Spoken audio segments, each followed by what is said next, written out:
Good day everyone, a very warm welcome to you. My name is Nick, we're on the Atari 2600 and we're looking at a game called Tutankhamun. Yes, it's a maze game we've already covered on the ZX Spectrum, so see how this one compares.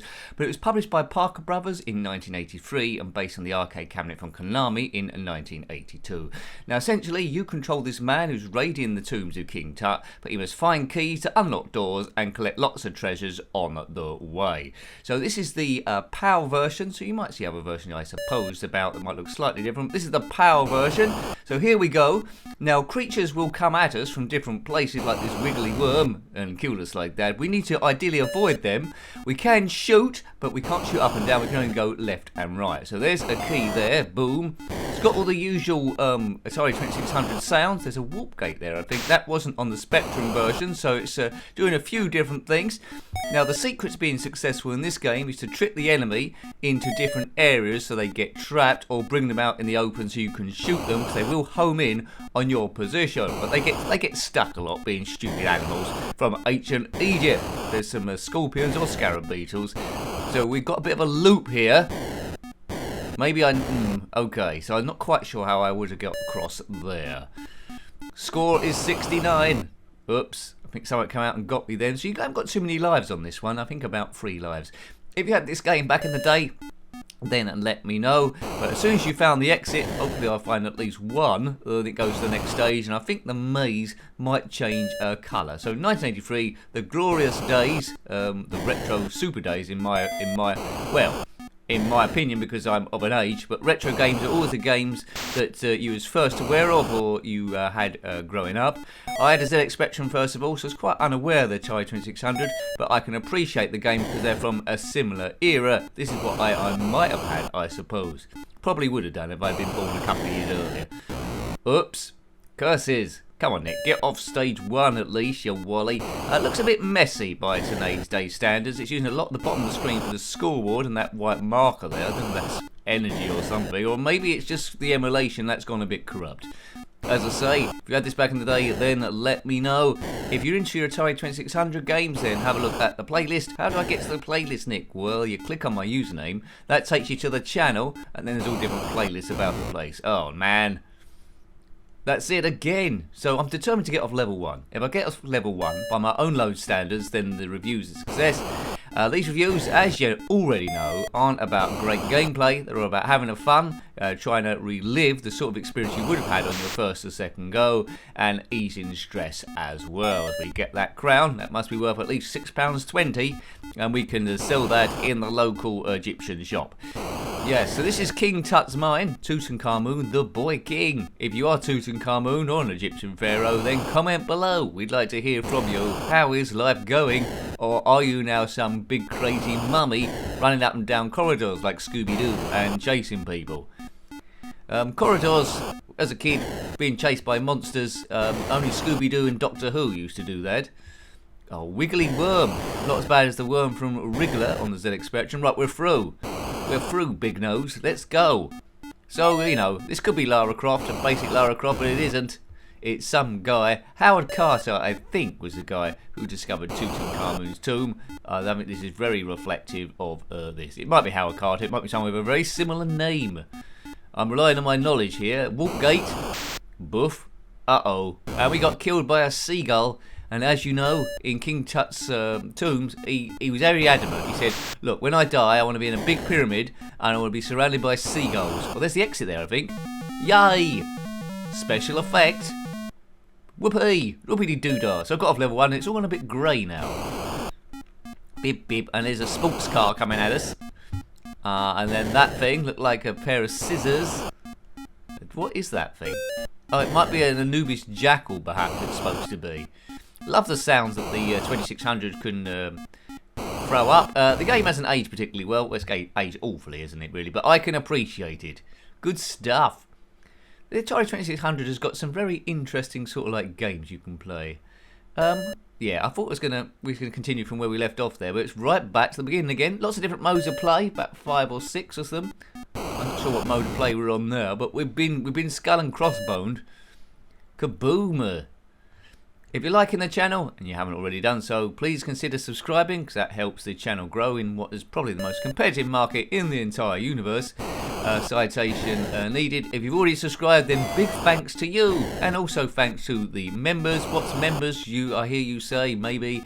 Well, if you want to support the channel, because ideally I want to go full time at some point. It's possibly click on the join button. I'll tell you a little bit what it's about, but it doesn't commit you at that stage, and then you can make your decision then. But you do get access. You get access to the members section.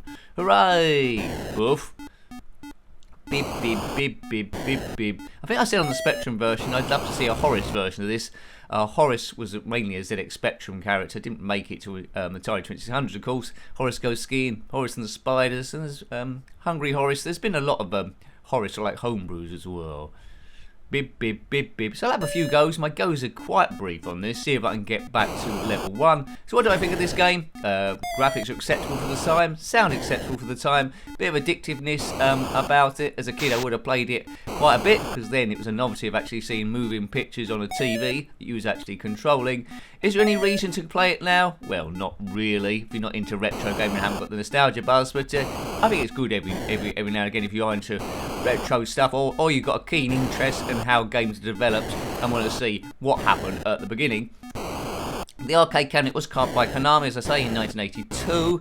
I never played that one. If you did, if you was lucky enough to see one of those, let me know. I don't think it was as stellar like Space Invaders or Asteroids or Track and Field or any of those, but it was there. You could have found it potentially if you was wandering around an arcade in the 80s. Bib blab, blib blab. But you know, as soon as better arcade games become available, more advanced ones, Street Fighter 2 and all that, nobody wanted to be playing this in the arcades. The coins weren't going in there. Right, I think I've given this thing the slip now. Beep beep beep beep beep. I don't know what that is. Whoops.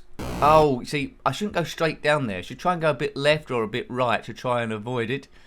No high score chart here, just you're going to have to write down your high score each time. Got 101 there, that's a room you shouldn't go in, according to George Orwell's 1984. Blib blab, blib blab. Yeah, no warp gates on the ZX Spectrum, so check out the Spectrum version there if you want to get a comparison, but they could almost be different games. I do like a good maze game. I mean, it's scrolling, isn't it? Okay. Down and down and down. As I say, it gets more and more difficult as you go forward. I have seen some screenshots of this game where this level at the start, well, in my version, PAL version, it's very, very red. In theirs, it was very, very orange. I'm not quite sure what was going on there. Maybe there's a few different versions about the place. I do not know. Bit, or maybe this isn't been emulated properly. Who knows? But it's interesting to see, regardless.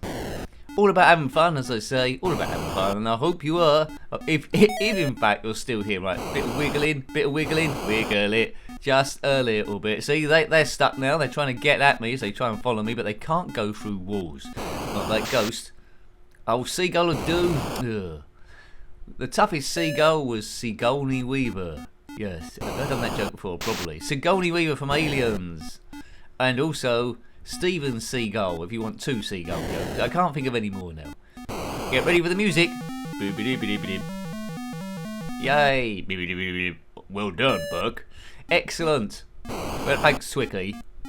Now, what is this thing supposed to be? It's a mild green. There's the Anubis head, if that indeed what it is. Oh, look. I'm stuck in a bit of a loop here. Quick, go. Take that, Anubis. God of the underworld. There's a paper aeroplane there trying to chase us. Yeah, I couldn't turn around in time. Well, that told me. Oh, I'd love if there was a cheat here for infinite lives. Then I'd like to go as far as I possibly can, seeing all the different levels. I think I'll have one last go. It is quite addictive, I suppose. Got a gun. Hey Joe, where you going with that gun of yours? I'm going to Tutankhamun's tomb to rob stuff. Hey Joe. Oh, okay Joe. Did. Go. It could be that guy from Montezuma's Revenge, couldn't it? He's got the hat there. I suppose he's supposed to be some kind of Indiana Jones character. Bom ba bom bom bom ba bom bom bom bom ba bom bom bom ba bom bom ba bom bom ba bom bom. It's getting more exciting with the Indiana Jones music. Ba bom bom ba bom. Oh, I've been daft, have I? No. One last life left. It's your last life. Always be careful with your last life. That's good advice. Now, we'll go over there. It seems to get them stuck. and they don't come up me quite so much. So he's stuck there. Good. Right, so that's a tactic. You've got to try and manoeuvre the enemy. Try and work out how the coder program this and get the enemy stuck in various places. Uh-oh, the seagull doesn't have too much bother. He's got stuck there. Good. Almost there. Almost there at the exit. Through the walk gate. Sometimes you might get stuck going around the place. Oh! And that's when you're doomed. Good. Well, I've got off the level at least a few times. Let's see how long we last on stage 2. It's another tomb. Take that, green, whatever you are. Take that, Anubis. Right, hang on. Down. See, that's tricky. Getting surrounded by goons now. Ancient Egyptian goons. If you are an ancient Egyptian goon, then comment in the comment section below. I don't want an enemy to suddenly turn up and kill me. Right. No, that's the wrong way. It's a walk gate there. So this is the furthest I got so far. It's a green thing. Thank you, green thing. Oh, Anubis. Oh, I saw that coming a mile off, and I'm doomed. That was my last line. Well, it's a fairly basic game. It hasn't aged particularly well. If I had it as a kid, I would have played it. Well, I would have played it quite a bit, actually, for 1983. So there we go. Hope you liked having a look at that one. That was Tutankhamun on the Atari 2600, published by Parker Brothers in 1983, and of course, based on the arcade cabinet from Konami in 1982. Got any comments about this game, similar games, or anything retro, then please put that below. You're always more than welcome. Until next time, take great care of yourself and are very fond. Goodbye. Goodbye.